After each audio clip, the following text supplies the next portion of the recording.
Share बाजार में एक बहुत फेमस कहावत है, ट्रेंड इज योर फ्रेंड। अगर आप ट्रेंड के साथ हैं तो बहुत पैसा कमाएंगे, लेकिन अगर आप ट्रेंड के अगेंस्ट हैं तो आप बहुत पैसा लूज करेंगे। और हम यहां पैसा बनाने के लिए आए हैं, जिस कारण हमारे लिए ट्रेंड लाइन को समझना और अच्छे से समझना बहुत ज्यादा इंपॉर्टेंट हो जाता है। वीडियो में हम कवर करने वाले हैं, पहला, ट्रेंड लाइन क्या है। दूसरा, ट्रेंड लाइन को चार्ट्स पर कैसे ड्रॉ करते हैं। तीसरा, चार्ट्स पर ड्रॉ करके कैसे ट्रेड में एंटर और एग्जिट करते हैं। इन तीनों कॉन्सेप्ट्स को हम अच्छे से समझेंगे, बिल्कुल बेसिक से। इसलिए अगर आपको ट्रेंड लाइन के बारे में कुछ भी पता नहीं है तो इस पूरे वीडियो को अंत तक देखें। आपको ट्रेंड लाइन के बारे में वह सब कुछ पता होगा जो हर एक ट्रेडर को पता होना चाहिए। वीडियो को शुरू करने से पहले आपसे सिर्फ एक रिक्वेस्ट है कि चैनल को सब्सक्राइब कर लें और वीडियो को एक लाइक कर दें, ताकि इस सीरीज की आने वाले अगले वीडियो आपसे मिस ना हो पाएं। सबसे पहले हम जानते हैं कि ट्रेंड लाइन क्या है।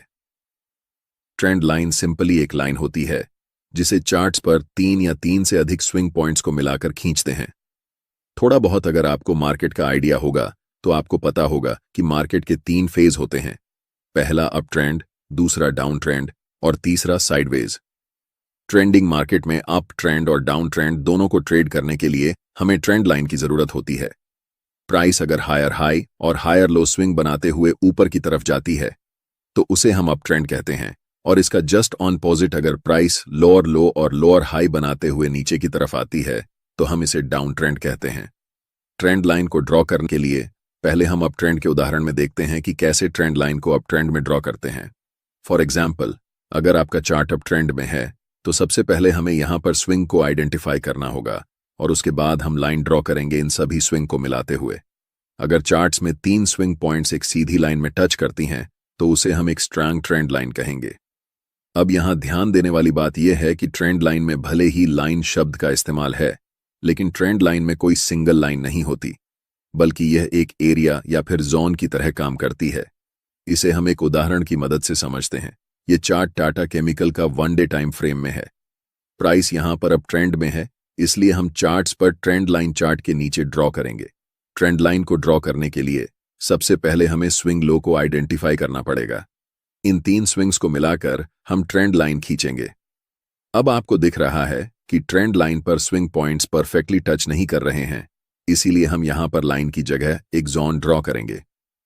ये जोन एक ऐसा जोन होता है जहां पर बायर्स बड़े क्वांटिटी के साथ ट्रेड में एंट्री करते हैं, जिस कारण ये ट्रेंड लाइन एक स्ट्रांग सपोर्ट की तरह काम करती है। अगर आपको अभी तक समझ में नहीं आया है तो इसे एक और एग्जाम्पल के साथ समझते हैं। यहां प्राइस हायर लो बनाते हुए अप ट्रेंड में जा रही है, इसलिए हमें पहले 3 स्विंग्स को टच करते हुए एक ट्रेंड लाइन ड्रॉ करनी होगी। ट्रेंड लाइन को ड्रॉ करने के बाद हमें पता चलता है कि सभी स्विंग पॉइंट्स परफेक्टली कैंडल पर टच नहीं हो रहे हैं। कभी कैंडल की बॉडी टच हो रही है तो कभी कैंडल की वीक टच हो रही है। इसलिए यहां हम सिर्फ एक सिंगल लाइन नहीं बल्कि एक जोन ड्रॉ करेंगे ताकि ये सभी स्विंग लो जोन से परफेक्टली टच हो जाएं। 3 टच के बाद आप देख सकते हैं कि प्राइस जब भी नेक्स्ट टाइम इस ट्रेंड लाइन जोन पर आई है तो यहां से बाउंस बैक होकर ऊपर गई है। तो ये होता है चार्ट्स पर ट्रेंड लाइन का इंपॉर्टेंस। और क्योंकि ये अब ट्रेंड में है, जब ट्रेंड लाइन को चार्ट्स के नीचे ड्रॉ करते हैं तो ये एक सपोर्ट की तरह काम करती है, इसलिए बायर्स अधिक से अधिक क्वांटिटी के साथ यहां ट्रेड में एंट्री लेते हैं और प्राइस वापस ऊपर चली जाती है। चलिए अब इसी कॉन्सेप्ट को डाउन ट्रेंड में ट्रेंड लाइन को ड्रॉ करने के लिए समझते हैं। डाउन ट्रेंड में हम ट्रेंड लाइन को चार्ट्स के ऊपर ड्रॉ करते हैं। चार्ट के ऊपर बनने वाले लोअर हाई स्विंग्स को आइडेंटिफाई करके पहले 3 स्विंग्स को एक लाइन में मिलाकर ट्रेंड लाइन को खींचते हैं। यह लाइन चार्ट्स पर एक रेजिस्टेंस की तरह काम करती है, जिस कारण जब प्राइस इस एरिया में आती है तो मार्केट में सेलर्स एक्टिव हो जाते हैं, और सेलर्स जब ज्यादा क्वांटिटी में ट्रेड में एंटर करते हैं तो प्राइस वहां से वापस नीचे की तरफ आने लगती है। इस लाइन को भी हम एक जोन की तरह ड्रॉ करते हैं, क्योंकि जैसा कि आपको पता है प्राइस कभी भी परफेक्टली एक लाइन को टच नहीं करती।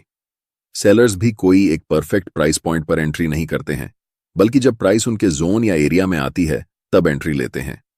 इसे हम लाइव चार्ट एग्जाम्पल की मदद से समझते हैं। स्क्रीन पर दिख रहा चार्ट कोल इंडिया का 1 मिनट टाइम फ्रेम में 16 अक्टूबर का है। प्राइस लोअर हाई बनाते हुए नीचे की तरफ आ रही है, इसलिए हम पहले 3 स्विंग्स को आइडेंटिफाई करके एक लाइन को ड्रॉ करने की कोशिश करेंगे। यहां ये लाइन कुछ इस तरह से बन रही है लेकिन आपको पता है कि इस लाइन पर पहले वाले स्विंग्स परफेक्टली फिट नहीं हो रहे हैं, जिस कारण हम यहां एक जोन को ड्रॉ करेंगे। अब हमने जोन को ड्रॉ कर लिया है। नेक्स्ट टाइम जब भी प्राइस इस जोन में आती है, तब हमें प्राइस नीचे की तरफ जाती हुई दिखती है, क्योंकि ये जोन एक रेजिस्टेंस की तरह काम कर रहा है। जब भी प्राइस इस जोन के पास या इस जोन में आती है, बायर्स अपनी ट्रेड को एग्जिट करने की कोशिश करते हैं और सेलर्स मार्केट में एंट्री करते हैं, जिससे प्राइस तेजी से नीचे की तरफ निकल जाती है। अब यह तो हुआ कि जब प्राइस ट्रेंड लाइन को रिस्पेक्ट करती है, तब प्राइस कैसे रिएक्ट करती है। लेकिन जब प्राइस ट्रेंड लाइन को ब्रेक कर देती है, तब प्राइस कैसे रिएक्ट करती है, इसे भी समझते हैं।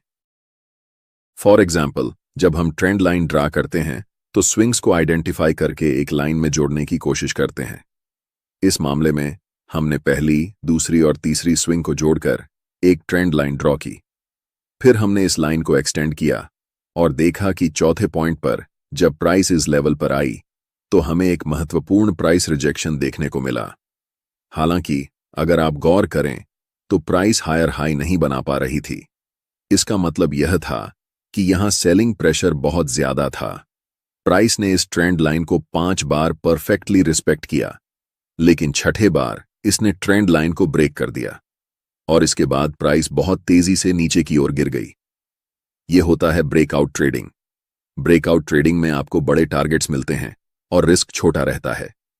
उसी चार्ट में अगर हम आगे देखें तो 12:30 के आसपास प्राइस एक बार फिर ऊपर जाती दिखी, लेकिन अब यह ट्रेंड कमजोर हो चुका था। इस समय हम फिर से पहले 3 स्विंग्स को जोड़कर एक नई ट्रेंड लाइन ड्रा करते हैं। चौथी बार जब प्राइस ने इस ट्रेंड लाइन को ब्रेक किया तो हमें एक बड़ी डाउनसाइड मूव देखने को मिली। अब इसी अवधारणा को अपर ट्रेंड में समझते हैं। जब प्राइस लगातार लोअर हाई और लोअर लो बना रही होती है तो हम पहले 3 स्विंग्स को आइडेंटिफाई करते हैं और उन्हें जोड़कर एक ट्रेंड लाइन ड्रॉ करते हैं। पहले 4 टच में प्राइस ने ट्रेंड लाइन को रिस्पेक्ट किया, लेकिन 5वें टच में इसने ट्रेंड लाइन को ब्रेक कर दिया और फिर एक ऊपर की ओर रैली शुरू हो गई। यदि आप सही तरीके से ट्रेंड लाइन को चार्ट पर ड्रा करते हैं और ब्रेकआउट ट्रेडिंग को ट्रेड करते हैं तो कम रिस्क में अच्छे रिवॉर्ड पाने के चांसेस काफी ज्यादा होते हैं। अब आपको पता चल गया होगा कि ट्रेंडिंग मार्केट में कैसे ट्रेंड लाइन को ड्रॉ करते हैं और जब प्राइस इन ट्रेंड लाइंस को ब्रेक करती है तब क्या होता है।